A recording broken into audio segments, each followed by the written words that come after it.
পাকিস্তানের চূড়ান্ত বিক্ষোভের ডাক দিয়েছিলেন সাবেক প্রধানমন্ত্রী ইমরান খান।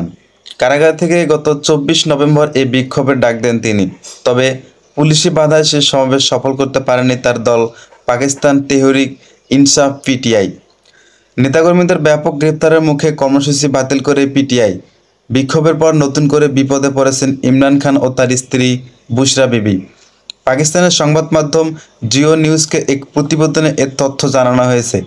প্রতিবেদনে বলা হয়েছে, পাকিস্তান তেহরিক ইনসাফের পিটিআই বহু আলোচিত প্রতিবাদের একদিন পর দলের প্রতিষ্ঠাতা ইমরান খান সহ নেতাকর্মীদের বিরুদ্ধে ৮টি মামলা করা হয়েছে।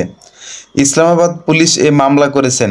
প্রধানমন্ত্রী শাহবাজ শরীফ স্থিতিশীলতা বজায় রাখতে কঠোর সিদ্ধান্ত নেওয়ার আহ্বানের পর পুলিশ এ মামলা করেছেন। তবে বুধবার ফেডারেলের মন্ত্রিসভার বৈঠকের প্রধানমন্ত্রী বলেছেন, আমাদের সিদ্ধান্ত নিতে হবে যে আমরা পাকিস্তানকে বাঁচাবো নাকি বসতে দেব। প্রধানমন্ত্রী এমন বক্তব্যের কয়েক ঘন্টা পর এসবের মামলা হয়েছে। প্রতিবেদনে আরও বলা হয়েছে, শাহজাদ টাউন, শাহলা, খান্না, শামসুল কাউন সহ বেশ কয়েকজন নথিভুক্ত করা হয়েছে। সাম্প্রদায়িক দায়ের করা এসব মামলায় ইমরান খান ছাড়াও তার স্ত্রী বুশরা বিবি এবং পিটিআইয়ের কেন্দ্রীয় নেতৃত্বের নাম রয়েছে। এর মধ্যে অন্যতম হলেন আলী আমিন গন্দাপুর, সালমান আকরাম রাজা সহ আরও কয়েকজন।